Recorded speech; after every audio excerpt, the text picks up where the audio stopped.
Et on va ouvrir la parole de Dieu maintenant dans le livre de l'Exode. Alors, on fera la deuxième partie du message, un message qui va se situer en deux parties dimanche prochain.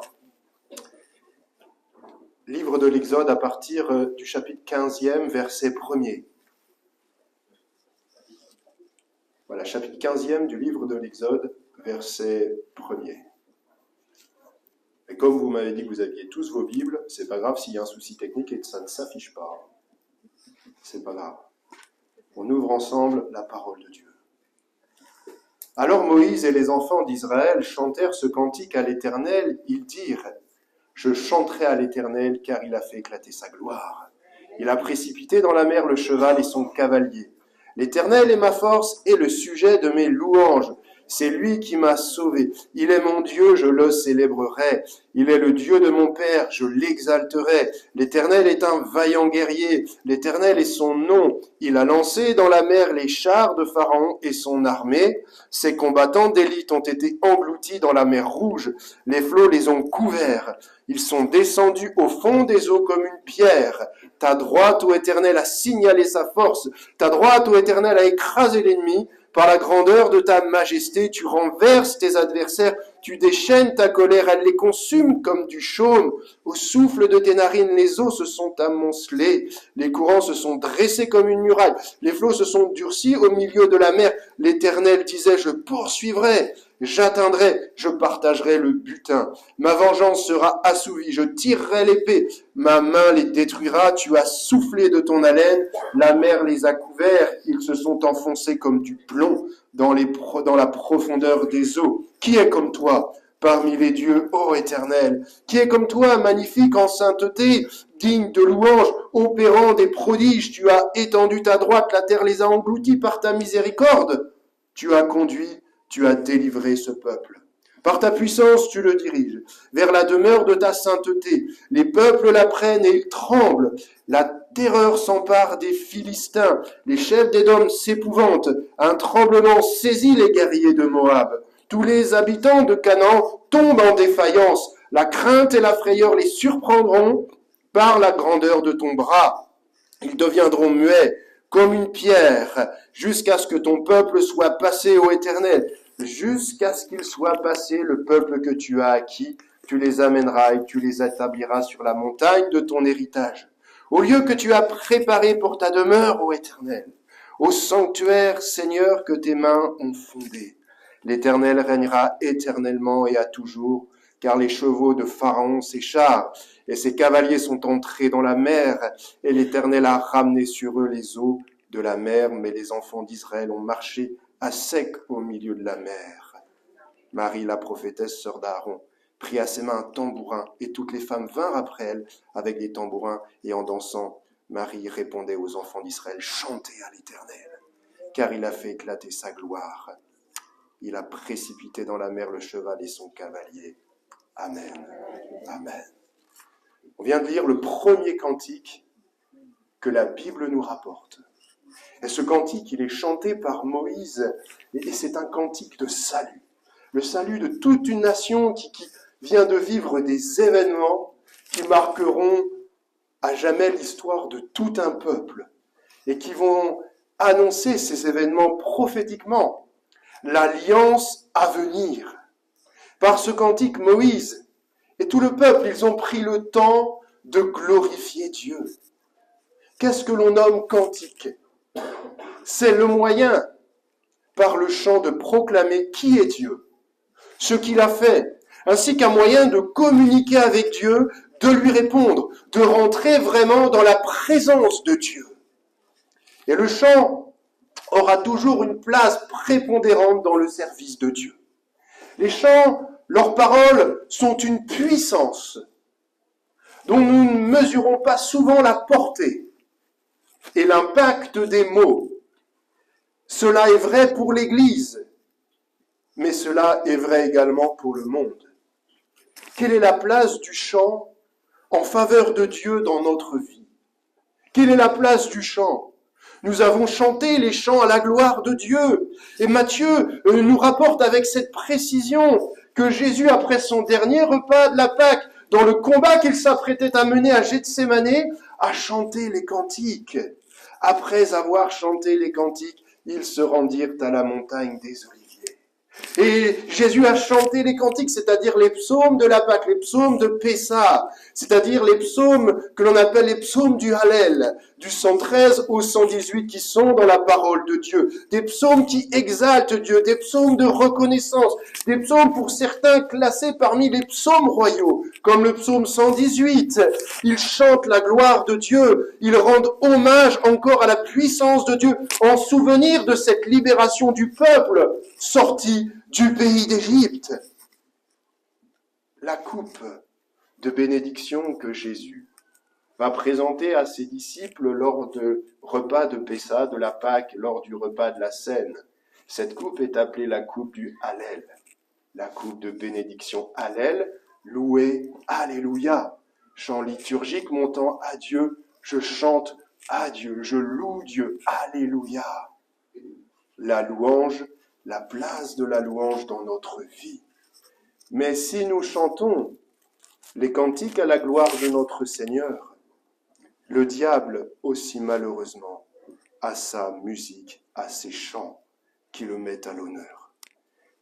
Les chansons sentimentales de ce monde, les chants, les musiques ne sont que des choses trompeuses qui visent à détourner l'homme de l'adoration, de la louange, et de nous empêcher vraiment de rentrer dans la présence de Dieu, alors que seuls des cantiques ne devraient s'élever vers Dieu seul. Oui, les paroles des chants de ce monde sont aussi une puissance, mais qui ne mettent pas Dieu à l'honneur. Ce sont bien souvent, et vous l'avez constaté, des paroles de désespérance, qui évoquent les ruptures sentimentales, qui évoquent le suicide, la mort, la dépression, l'abandon. Et en fait, ces paroles, elles ont un impact sur celles et ceux qui les écoutent, qui les reçoivent par leurs oreilles.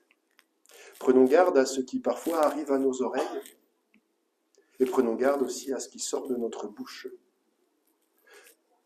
Parce que la musique entraînante, mélodieuse, même jouée parfois par des experts, peut nous amener à prononcer des paroles que nous chantons, mais dont inconsciemment, nous n'avons pas mesuré la portée.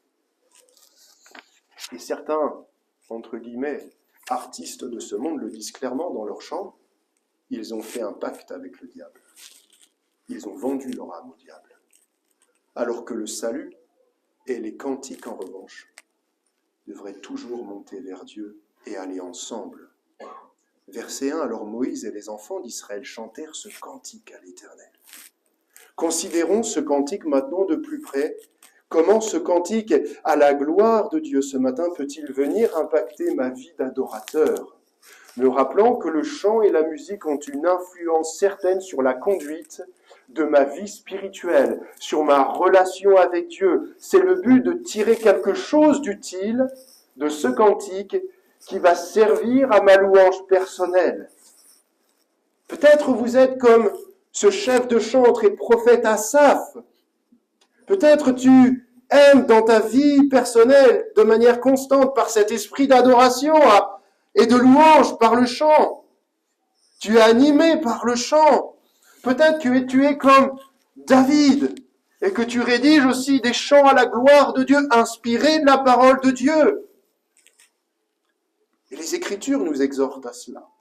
Paul en parle aux chrétiens de l'église d'Éphèse. Entretenez-vous par des psaumes, par des hymnes et par des cantiques spirituels chantant et célébrant de tout votre cœur les louanges du Seigneur. Amen. Et on a évoqué la semaine dernière Noé qui faisait face aux influenceurs de son siècle. Et nous faisons face aux influenceurs, nous, de ce siècle. Et la musique et le chant influencent notre cœur. Au travers de ce que m'apprend ce cantique que l'on vient de lire, comment peut-il servir à ma vie spirituelle? À partir de ce cantique, considérons maintenant plusieurs éléments qui seront utiles dans ma relation avec Dieu, puisque le chant, la musique, à la gloire de notre Seigneur sont indispensables à notre vie spirituelle. Comment le chant, et c'est ma proposition ce matin, comment le chant vise-t-il à transformer mon cœur d'adorateur, à parfaire ma relation avec Dieu. Comment le chant vise-t-il à transformer de jour en jour mon cœur en un cœur d'adorateur? Eh bien, un cantique qui transforme mon cœur d'adorateur, c'est un cantique en ce qu'il m'amène à considérer, quand je le lis, quand je le chante, à l'immensité de l'amour de Dieu. Considérez, on l'a entendu dans des prières tout à l'heure, dans des louanges, où nous devons prendre véritablement conscience chaque jour de l'amour et de la miséricorde de notre Seigneur. Au verset 1er, Moïse et les enfants d'Israël seulement. C'est-à-dire qu'ils chantèrent ensemble, de manière collective, ils ont reconnu, considéré l'amour de Dieu à leur égard. Et c'est l'immensité de son amour au Seigneur et sa miséricorde qui a inspiré ce premier cantique de Moïse qui a été repris par tout le peuple. Ce cantique de Moïse est un cantique de rédemption qui nous amène à considérer l'acte d'amour pour ses enfants. La délivrance est alors célébrée, alléluia, par le chant Amen. Les enfants d'Israël avaient été rachetés par le sang. Souvenez-nous, à la sortie d'Égypte, ceux qui étaient leur maison de servitude, d'esclavage, souvenons-nous dans ce qui annonçait la Pâque à venir instituée, en souvenir de cette nuit de délivrance, lorsque l'ange de la mort passait par-dessus les maisons des Hébreux et dont les linteaux avaient été aspergés et marqués du sang de l'agneau, permettant aux familles hébraïques, rassemblant pas loin d'1 600 000 personnes, de passer outre, de sortir et de regarder en avant. C'est la définition de la Pâque, la définition de Pessah. Passer outre, ça a donné Passover en anglais. Les Anglais se sont inspirés de ce mot pour, passer par-dessus. Et c'est ce que nous enseigne le Seigneur ce matin. À passer par-dessus. À regarder à cette délivrance que l'on a vécue dans notre vie, sortant en direction de cette terre pour les Hébreux où coule le lait et le miel, cette terre de Canaan. Et nous qui avons été rachetés par le sang de Jésus à la croix. C'est un sacrifice de rédemption. Quand nous chantons, quand nous célébrons l'amour et la miséricorde de Dieu à notre égard, qui premièrement nous a tirés de notre esclavage. Ne regardons pas à notre passé, mais regardons à notre délivrance seulement. Le chant à la gloire de notre Seigneur doit nous rappeler que le Seigneur, chez celles et ceux qui l'ont accepté, les a délivrés. Et nous chantons notre propre délivrance. Nous témoignons par nos chants que dans ce monde, notre Seigneur Jésus a la puissance également pour délivrer celles et ceux qui se perdent à cause de la puissance de l'esclavage. Nous proclamons la délivrance et c'est ce qui nous oppose en fin de compte dans nos chants. Nous, enfants de Dieu, à la musique de ce monde qui, elle, enclave, qui, elle, emprisonne des hommes et des femmes qui ont été abandonnés, qui ont perdu peut-être un être cher, qui vivent sans Dieu, dont la femme ou l'époux les a quittés et qui sont dans un univers de tentation, dans un univers de dépression, dans un univers de déprime. Et la tentation de se laisser embarquer par les tristes mélodies de ce monde alors est parfois tellement proche également à nos oreilles. La frontière, elle est tellement mince. Une radio laissée allumée, un endroit que nous fréquentons, que nous n'aurions pas dû peut-être fréquenter, peuvent être comme le filet de l'oiseleur qui va venir emprisonner un cœur. Mais ce matin, premièrement, nous remercions Dieu pour la délivrance qu'il nous accorde, qu'il nous a accordé. Si seulement tous nos chants pouvaient annoncer le nom de Jésus et la puissance de la croix. Et nous glorifions Dieu pour les chants ici, pour les nouveaux instruments, pour la chorale de nos sœurs, qui vont sortir proclamer la délivrance en dehors des murs de cette église. Nous glorifions Dieu. Ici, Moïse va chanter la rédemption par la victoire.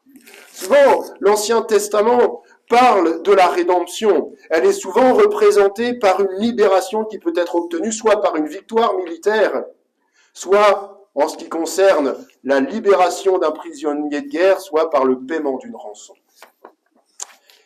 Et le peuple d'Israël avait été esclave en Égypte pendant plusieurs générations. Mais l'Éternel avait dit, je vous rachèterai à bras étendus et par de grands jugements. Il s'agissait de tirer vengeance sur cette Égypte qui outrageait, qui insultait le peuple de Dieu par Pharaon. Effectivement, lorsque toutes les plaies furent abattues sur le pays d'Égypte et que l'armée du Pharaon fut complètement détruite, nous trouvons dans ce cantique au verset 13, « Tu as conduit par ta bonté ce peuple que tu as racheté. » Mais aussi précieuse que la rédemption, elle est pour notre vie, elle n'est cependant pas une fin en soi, parce qu'elle est plutôt un moyen pour que le Seigneur puisse achever en nous son message d'amour qu'il nous communique et qu'il nous rappelle jour après jour. Dieu voulait que Israël, son peuple, soit une nation particulière. Pas forcément dans la puissance militaire, pas forcément dans le savoir, dans les nouvelles technologies, mais c'est-à-dire un peuple de sacrificateurs pour le servir sur la terre qu'il leur avait donnée. Pour cela, il a dû les racheter hors d'Égypte, afin que son projet se réalise. Les Hébreux ne pouvaient pas en fait servir Dieu pleinement tant qu'ils étaient esclaves. En ce qui nous concerne, le but visé de notre Seigneur est d'un ordre encore plus élevé, je dirais. Dieu désire que nous soyons des fils, des filles devant lui, parfaits en amour. La rédemption dans notre vie, où Jésus a payé du prix de sa vie à la croix du calvaire était nécessaire comme moyen pour atteindre ce but. Mais la rédemption est encore nécessaire afin que nous soyons jour après jour rendus capables, c'est-à-dire rendus capables de manière constante d'avoir part à l'héritage des saints, nous dit la parole de Dieu, qui sont dans la lumière. C'est Paul qui l'explique dans sa lettre aux Colossiens. Et Dieu, par le chant, désire encore nous rappeler ce qu'il veut faire en nous, Église de Jésus-Christ, c'est-à-dire un peuple d'adorateurs. Et ceci pour l'éternité.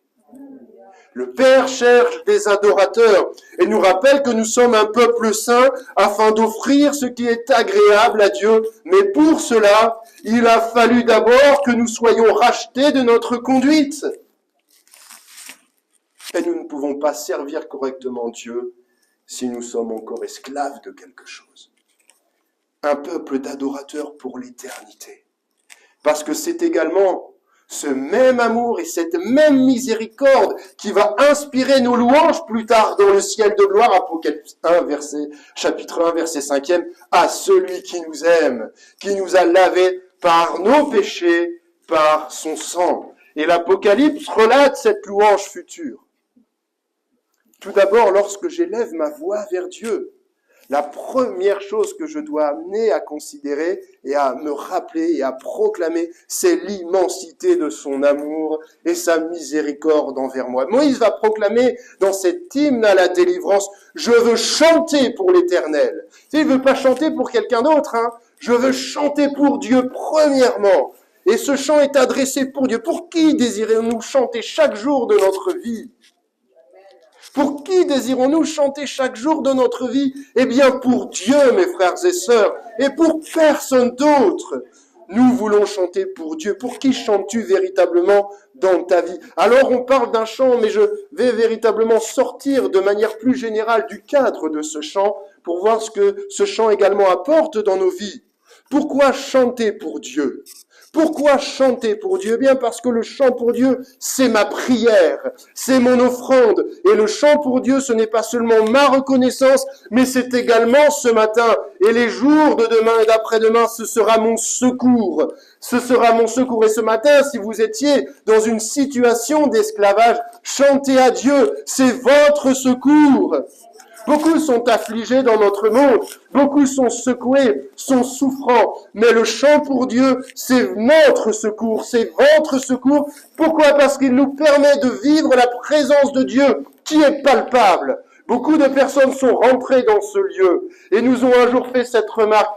Ici, au milieu de nous, il y a la présence que je ne peux pas définir. On leur dit, c'est la présence de Dieu, alléluia. mais il y a la présence, pasteur, de quelque chose que je ne peux pas définir. Et tant que dans ce lieu ici, quand nous serons rassemblés, que nous chanterons la gloire de Dieu, et qu'on nous rapportera des témoignages, mes pasteurs, mais mon frère, mais ma sœur, des inconvertis, il y a une présence au milieu de nous qui est palpable. C'est qu'il y a la présence de Dieu. Qu'attends-tu ce matin pour chanter ta délivrance? La Bible nous démontre que c'est ce qu'ont fait deux missionnaires du Seigneur. On les connaît tous, Paul et Silas. Ils se trouvent emprisonnés dans la prison de la ville de Philippe. Alors, les circonstances sont désastreuses. Ils ont été lynchés, ils ont été déshabillés, ils ont été jetés dans un cachot. Mais Acte 16, 25 nous dit, au milieu de la nuit, ils chantaient les louanges de Dieu. Ils chantèrent et provoquèrent la délivrance. Leur délivrance. Les murs, les fondements de la prison furent ébranlés par ce grand tremblement de terre. Vous savez, il y a de bons tremblements de terre quand ils nous amènent à la délivrance. Alléluia. Si nous ne nous arrêtons pas aux circonstances présentes, mais quand on regarde comment c'était désespérant autour de ces deux serviteurs, parce que à l'époque, Église primitive, quand vous étiez mis en prison, vous ne saviez pas quand vous allez ressortir, vous ne saviez même pas si vous alliez ressortir. Mais chantons comme ces deux serviteurs pour provoquer notre délivrance. Si tu étais lié ce matin, s'il y avait encore des petites parcelles de liens qui te tenaient à quelque chose de particulier, une passion, une addiction, provoque ta délivrance par le chant Alléluia. Ce chant de délivrance provoqué par Paul et Silas, à la différence de Moïse, il a une différence avec le cantique qu'on a lu, c'est que, en fait, la délivrance, quand Moïse la chante, elle est intervenue. Elle est intervenue. Mais Paul et Silas, c'est pas encore intervenu. C'est-à-dire qu'il faut chanter avec ce que nous donne la Bible comme définition de la foi, avec la ferme assurance des choses que nous espérons, et la démonstration de ce que nous ne voyons pas encore. Ils n'avaient pas encore vu leur délivrance à venir, mais ils la chantaient. Et ça change tout dans la délivrance d'une passion, d'une addiction. Quand nos regards sont portés vers l'avant dans cette idée de la Pâque de passer outre, de passer au-dessus. N'oublions pas également qui nous chantons, qui nous prions. Verset 4, l'Éternel est un vaillant guerrier. L'Éternel est son nom. Et dans ce cantique de Moïse nous est rappelé une vérité qui est fondamentale, particulièrement mise en lumière pour la libération du pays d'Égypte et qui est souvent répétée et qui va en fait rappeler une parole que Moïse a eue dans le chapitre précédent de l'Exode, le chapitre 14, au verset 14, où il dit « L'Éternel combattra pour nous. L'Éternel combattra pour vous. Tenez-vous tranquille. » Et Jésus est le roi qui mène son peuple, qui mène l'Église au combat. Parfois pourtant, comme ce peuple, on peut se sentir acculé. Et comme ce peuple, on peut se retourner et voir l'armée du Pharaon qui arrive sur des chevaux, c'est ses cavaliers, c'est l'élite du combat. Pharaon n'a pas envoyé n'importe qui. La parole nous dit qu'il a envoyé son élite pour massacrer le peuple de Dieu. Et le peuple de Dieu se retourne. Et nous, parfois, on est comme ça, on se retourne. Et on voit comme quelque chose qui va venir nous écraser. On voit comme quelque chose qui semblerait... où c'est inévitable. On a entendu ce témoignage de notre sœur qui a été gardée, la famille en face a été gardée. Heureusement qu'elle n'a pas regardé en arrière quand elle conduisait, mais vous savez, des fois on voit des trucs. Mais on se sent acculé. Et quand on se sent acculé, ça peut être ça aussi, on peut se retourner sur tout un passé et prendre peur. Mais Moïse leur dit, tenez-vous tranquille. Tenez-vous tranquille. Comme pour nous montrer qu'il y a des situations où nous devons laisser Dieu seul intervenir. Reste tranquille ce matin. Si la situation te dépasse, si tu as pris peur, la peur ne vient pas de Dieu. Mais tiens-toi tranquille. C'est Dieu qui l'ordonne à Moïse. Moïse l'ordonne au peuple. C'est en fait ici une période très particulière de l'histoire que ce peuple va connaître parce que c'est vrai. Ce peuple, à ce moment de la Bible, il ne dépend uniquement de la puissance de Dieu. Le peuple n'a pas eu à se battre physiquement. Dieu a géré. Dieu a pris les choses en main. Quand tu chantes à Dieu, Dieu peut prendre les choses en main dans ta vie. Provoque ta délivrance, mais Dieu peut prendre les choses en main, ce qui te dépasse dans ta vie. Et on sait que l'intervention de Christ dans nos cœurs amène et a amené notre rédemption. La rédemption a amené à notre délivrance. Et la délivrance amène à des victoires personnelles. Les victoires que nous vivons avec Dieu, c'est important parce que vraiment nous les vivons de manière... L'Église vit des victoires de manière collective. Alléluia, gloire à Dieu. Mais dans nos vies personnelles, le propre de l'être humain, c'est de se dire, c'est ma victoire. Je crois que ce matin, il est bon que peut-être certains sortent de ce lieu en se disant, c'est ma victoire, alléluia. Et ce cantique de Moïse est un cantique de victoire, d'une rédemption par la victoire. Verset 7, par la grandeur de ta majesté, tu renverses tes adversaires. Souvenons-nous la première fois dans le chapitre 14, j'en fais une brève mention, le peuple d'Israël s'est retourné, a pris peur, ils ont regardé derrière, ils ont pris peur. Mais là, une fois que Dieu a opéré sa délivrance, parce que la mer Rouge s'est fendue en deux, là, ils se retournaient, qu'est-ce qu'ils voyaient? Ils ne voyaient plus rien, ils voyaient comme si une armée qui avait été engloutie. La première fois qu'ils se retournaient, ils voyaient la mort arriver. Mais après l'épisode de la mer Rouge, en regardant derrière eux, ils ont vu leur ennemi enseveli dans les profondeurs de la mer. Eh bien, c'est dans cette même mer que Jésus, si vous l'expérimentez peut-être pour la première fois ce matin dans votre cœur, eh bien, a pris votre péché et va le jeter dans le fond de la mer si vous lui confiez. Il est votre victoire. Le chapitre Michée dit au chapitre 7, verset 18-19, « Il aura encore compassion de nous. » Prophétiquement, il dit, « Il mettra sous ses pieds nos iniquités.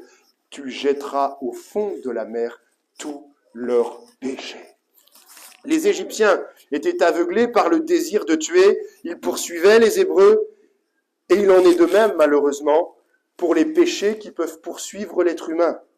L'homme est tellement poursuivi par ses fautes, tellement poursuivi par sa culpabilité que parfois il n'y a aucun recours possible tellement l'homme est tombé bas.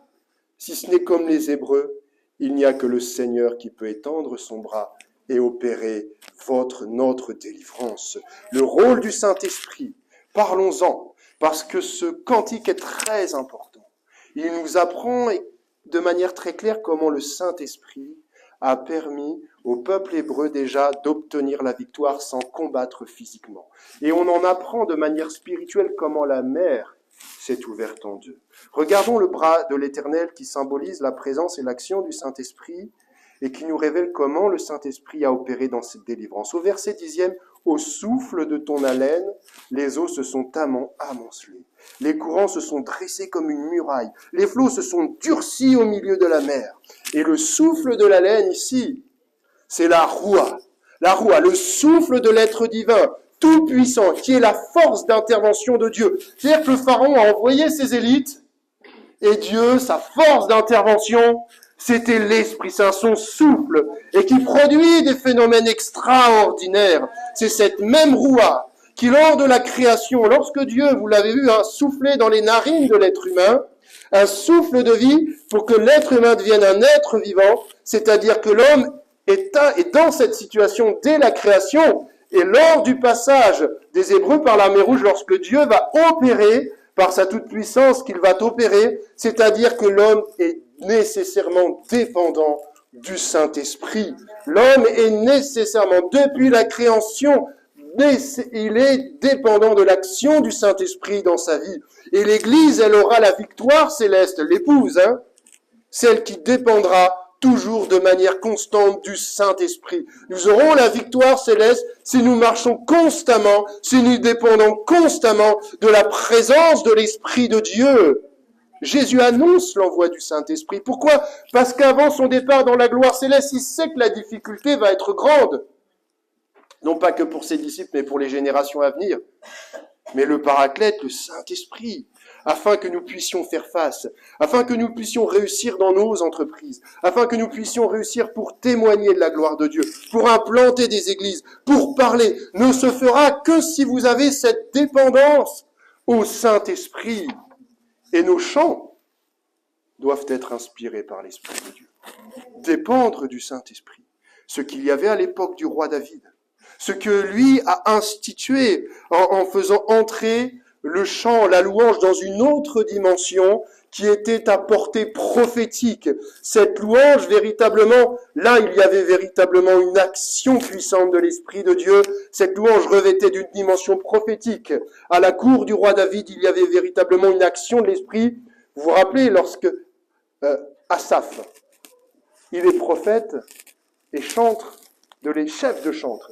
Et lui, Asaph, c'est intéressant parce que dans son service, dans son appel, il caractéristique, je trouve très bien, cette époque où il y avait véritablement une portée prophétique au chant, à l'adoration et à la louange, et ce qui doit être effectif dans notre vie, un peuple d'adorateurs, un peuple de sacrificateurs, et c'est véritablement le parfait exemple de ce caractère prophétique, que le Saint-Esprit vraiment se saisisse de nous quand nous chantons, que nos chants soient inspirés toujours par l'Esprit de Dieu. Moi, je me souviens de cette sœur, quand on fait son étude au baptême, on priait depuis une semaine pour qu'elle soit baptisée du Saint-Esprit. Je lui disais, mais recherchez le baptême dans le Saint-Esprit. Et le matin même, en venant à la deuxième étude au baptême, elle arrive, oh, pasteur, je viens d'être baptisé dans le Saint-Esprit. Je dis, comment ça s'est passé? J'aime toujours savoir un peu comment Dieu baptise dans le Saint-Esprit. Il y a des manières différentes que nous avons reçues. Elle dit, mais j'ai pris mon vélo. Je suis venu, je suis monté sur mon vélo, je ne savais pas quoi faire, j'ai chanté les chants de la veille qu'on avait entendus le mardi soir à la réunion de prière.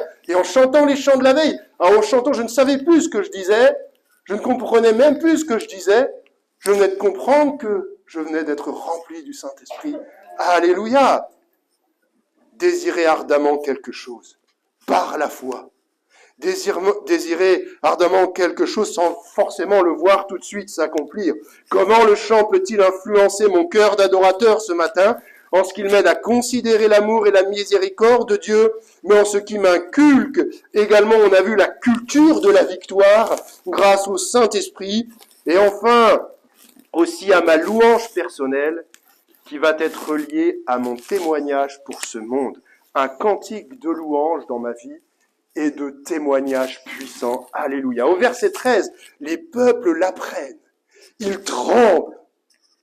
En fait, le cantique de Moïse n'est pas une exhibition de chant, d'habileté, même si après on a Myriam qui reprend au son du tambourin et qui ne fait reprendre que les paroles de Moïse.